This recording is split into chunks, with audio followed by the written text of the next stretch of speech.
నేను అన్నం వేడెత్తాను, అసలు అన్నమే ఎత్తలేదు నేను. ఎప్పుడో బంద్ చేసిన.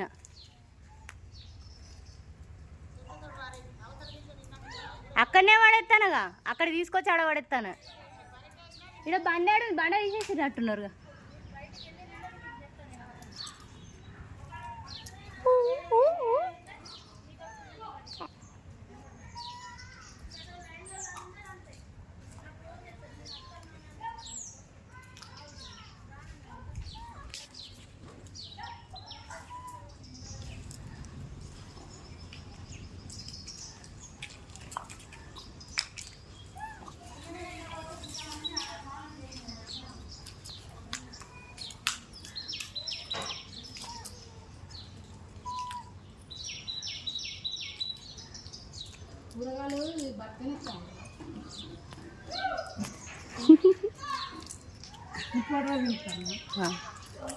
మంచిగా చూస్తానే అందుకనే.